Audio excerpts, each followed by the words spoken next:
El ex asambleísta Daniel Mendoza rindió su versión anticipada dentro del proceso penal del caso del Hospital de Pedernales. En la audiencia y ante un juez de la Corte Nacional, señaló que este proceso responde a un mecanismo de reparto político que tiene relación con el proceso de elección de las nuevas autoridades de la Asamblea Nacional que se realizó en mayo del 2019.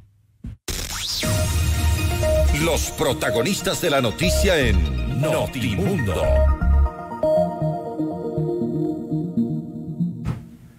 Sí, en efecto, a esta hora está en línea directa el doctor Juan Sebastián Roldán, él es secretario de Gabinete de la Presidencia de la República. Doctor Roldán, bienvenido a Notimundo Estelar, le saluda Freddy Paredes, buenas noches. Freddy, buenas noches, ¿cómo le va? Bien, gracias, señor secretario, gracias por su tiempo. Empecemos por el tema que planteó en la introducción a esta entrevista María del Carmen Álvarez. Es el tema de la versión anticipada que rindió el ex asambleísta Daniel Mendoza y que lo que ha hecho es de alguna manera ratificar que ha habido un reparto político y hasta económico con asambleístas de varias bancadas con miras a la elección del presidente de la Asamblea y eventuales compromisos políticos con el gobierno central.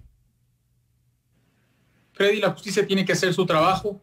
Como usted sabe, quien denunció el caso del exasambleísta Mendoza fue la ministra de Gobierno, María Paula Romo. Ella es quien hizo la denuncia penal ante la Fiscalía, es quien dio seguimiento al tema y fue la Policía Nacional, siguiendo una orden de un juez, la que apresó al asambleísta Mendoza. En este país muchas veces lamentablemente hacemos juego a ese refrán que dice los pájaros contra las escopetas. Es la justicia la que tiene que seguir adelante, nosotros somos respetuosos con eso y ustedes han visto cómo el presidente de la República obra siempre, y es que en este país la justicia actúe con toda la independencia del caso y que los corruptos se vayan a la cárcel, como tantos corruptos ya lo están y como muchos otros que todavía no están tendrán que hacer. Pero usted niega políticamente en nombre del gobierno la posibilidad siquiera de un reparto de cuotas políticas o un reparto inclusive económico como plantea el ex asambleísta Mendoza. Por supuesto que niego. Yo soy parte de la mesa chica, estoy cerca del presidente desde hace 3 años. Mi comportamiento es un comportamiento que el Ecuador lo conoce y el comportamiento del presidente Moreno también, de la ministra de Gobierno también, del ministro de Economía también. Hoy día esto es la denuncia de una persona que está en la cárcel, es una persona que está siendo procesada, que lo que está intentando es enlodar el resto del proceso. La justicia tendrá que nombrarlo. Ustedes han visto cómo nosotros hemos enfrentado esta realidad y sobre esa base es que la justicia, la fiscalía tendrán que actuar. Claro, las personas y más aún los acusados pueden decir cualquier cosa, pero el tema y más en derecho es que hay que probarlo. Por supuesto que sí. Y sobre esa base es que la fiscalía actuará.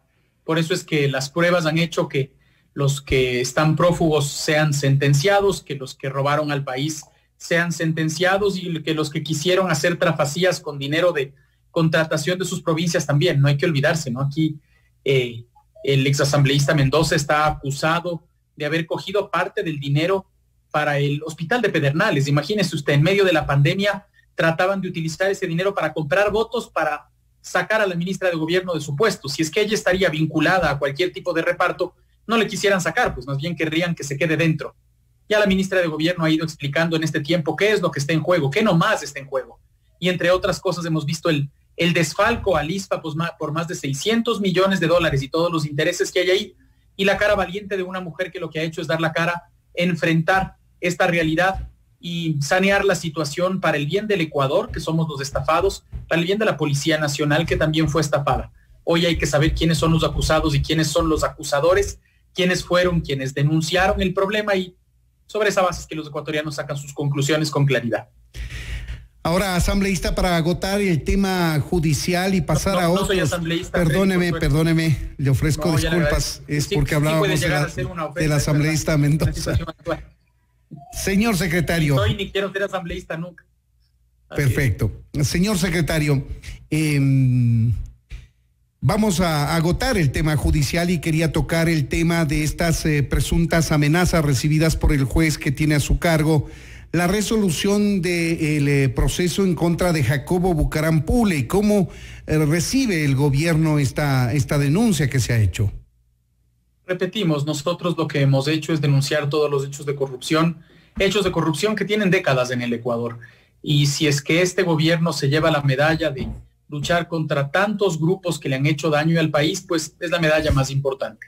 Lo que la justicia tenga que hacer, lo puede hacer en un país con autonomía e independencia, porque el presidente Moreno la llevó adelante después de que estaba totalmente perdida, igual que la libertad de expresión, igual que la democracia, y son esos jueces los que tienen que tomar decisiones. Contamos con una fiscalía fuerte e independiente, con jueces independientes y probos que son los que tienen que tomar decisiones al respecto. Estas amenazas contra la integridad, incluso contra la vida de personas que tienen a su cargo una decisión judicial, son prácticas mafiosas. El gobierno seguramente habrá ofrecido intensificar la seguridad de este operador de justicia.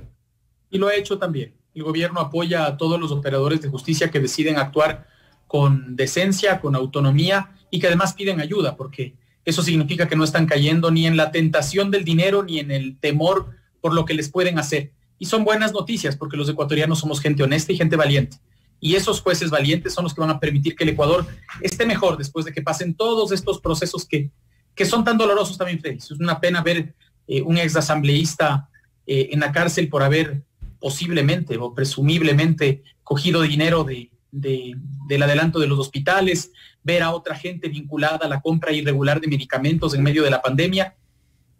Pero esto es positivo para que en el futuro quienes quieran hacerlo se lo piensen dos veces y que la impunidad no reine en el Ecuador como reinó lamentablemente durante tantos años.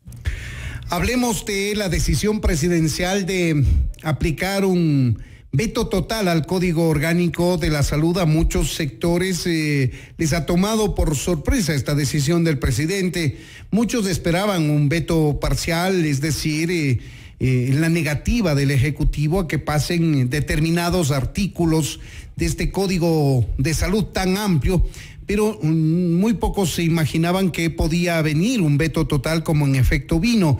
Esto aparentemente va a generar inconformidad social. Hay voces de inconformidad de diferentes sectores sobre este pronunciamiento del Ejecutivo. ¿Cómo mira esto el gobierno, señor secretario?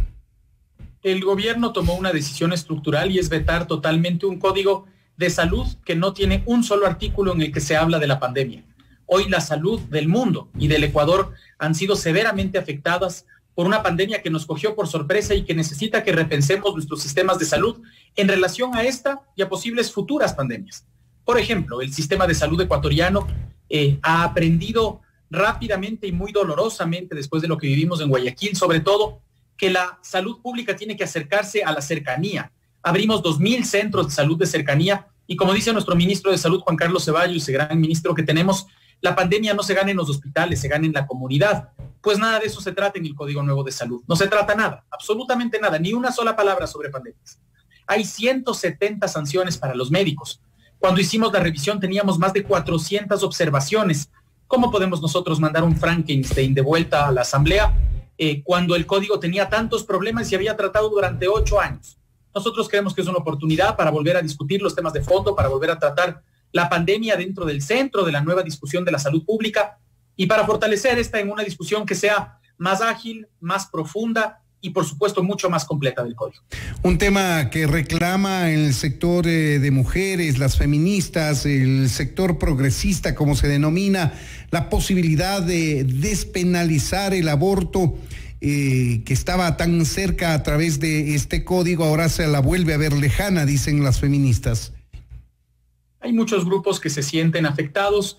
El aborto no se estaba despenalizando en este código, no le corresponde al Código de la Salud despenalizar el aborto, le corresponde el Código Penal, eso no sucede en el código anterior. De otro lado, hay muchas especulaciones y muchos rumores al respecto de este código que no son así. Es un código que se trató durante 8 años, que además no tuvo un tratamiento pertinente a la situación que estamos viviendo y que por supuesto muy posiblemente tenía cosas positivas, pero que integralmente era deficiente en general y por eso el presidente tomó la decisión de vetarlo totalmente y abrir así la oportunidad de una discusión más profunda, más pertinente y más completa de todo el tema de salud pública en el Ecuador.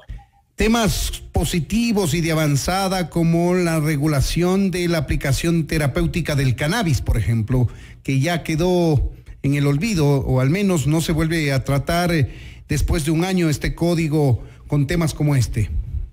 Pueden tratarse temas específicos, no el código en general. Un año es poco tiempo para tratar un código después de una pandemia como la que estamos todavía viviendo. Tenemos que aprender de ella para saber cómo normamos y marcamos al sistema de salud, y al mismo tiempo esos temas específicos pueden tratarse en distintas normas en distintos momentos. Nosotros hemos sido responsables con tratar con la responsabilidad que se necesita un código de salud, y nuestra decisión, o la decisión del presidente de la República como colegislador que es en la Constitución de la República, fue vetar totalmente el código. Estamos dialogando con el doctor Juan Sebastián Roldán, el secretario de Gabinete de la Presidencia de la República. Señor secretario, mañana se cumplen 10 años del fatídico 30 de septiembre del 2010, más conocido como el 30S, y existe una deuda enorme por parte de la academia, los historiadores, los escritores, de ofrecer al país una versión clara, verdadera, certera de lo que pasó el 30S, alejado de sesgos políticos e ideológicos. ¿Cuál es su punto de vista como miembro del gobierno 10 años después del 30 de septiembre? A mí me corresponde mirar el presente y el futuro, Freddy. Si es que algo así se presentaría en el Ecuador, la versión oficial ya no es esa versión oficial que esconde, que ocupa todos los medios de comunicación. Hoy existe libertad de expresión por decisión del presidente Moreno y por la fuerza de esa posición en la sociedad. Lamentablemente en ese momento eso no sucedió y durante mucho tiempo fue la excusa para grandes y muy costosas campañas de comunicación. Hoy ventajosamente ya no sucede. Hoy el Ecuador ya tiene una libertad de expresión para que usted y muchos otros periodistas puedan hacer su trabajo con libertad. Es un momento difícil de la historia el que se vivió hace 10 años. Ojalá nunca más se repita que se enfrenten ecuatorianos por la imprudencia de ciertos políticos, y ojalá siempre, la verdad, sea lo que mande después de eventos como los que vivimos hace 10 años. Hay una deuda, sin embargo, de la justicia con los deudos de aquellos que fallecieron, al menos 5 personas, y también con policías, militares, civiles que, según lo denuncian ellos, sus abogados, fueron ilegalmente acusados de diferentes delitos.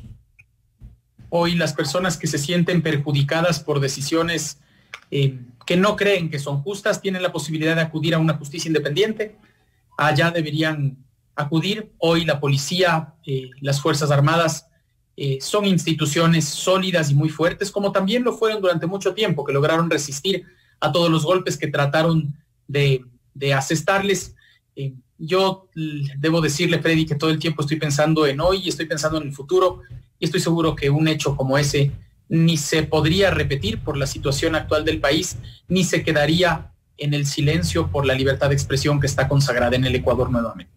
Estamos a un día de los 10 años del 30 de septiembre y a menos de un mes del primer año de aniversario de lo que fueron las manifestaciones de octubre, muy duras, por cierto, quizá las más fuertes que ha tenido que enfrentar el gobierno del presidente Moreno, al cual usted se pertenece. Un año después de las movilizaciones de octubre, señor secretario, ¿qué tiene que decir el gobierno al respecto? ¿Cuántas lecciones aprendidas, Freddy? La primera, la paz, el valor de la paz que tiene este país. Vivimos días muy duros, mucha destrucción, mucho dolor, mucha violencia. Recordamos lo que vimos en los medios de comunicación, en los ataques, por ejemplo, a usted, y lo recordamos con mucho dolor. Eso el Ecuador no es, ni ha sido, ni va a ser. Nosotros como gobierno preferimos la paz. Yo esa noche, la noche del 13 de octubre, decía, ceder no es perder. Y yo creo que el Ecuador ganó en paz, ganó en tranquilidad. Encontramos un camino para ir desmontando el beneficio que tenían los contrabandistas y las personas que más dinero tenían, que no necesitaban ese subsidio. Pero creo que la mejor lección y la mayor lección es cómo los ecuatorianos podemos articularnos en paz y cómo no se puede repetir nunca más esos eventos de secuestros, de agresiones, de destrucciones. Todo lo que podemos discutir en el Ecuador es en paz, y ojalá así sea en términos de las lecciones que nos quedan para el país en adelante. Ciertamente hay paz ahora, señor secretario, pero también hay impunidad. Aquellas destrucciones de propiedad pública y privada han quedado sin sanción alguna. Mire usted que no se sabe quién incendió el edificio de la Contraloría. Hasta ahora no se conoce de ningún procesado por el tema. Los pocos que estaban detenidos luego de algún tiempo fueron liberados, se cambió el tipo penal. Lo mismo ocurrió con algunos medios de comunicación que fueron agredidos, atacados y con intento de incendio, y no hay responsables de aquello. No nos corresponde como gobierno eso, Freddy, usted entenderá y usted ha visto mi posición pública. Y mi posición clara es que la paz se construye con justicia.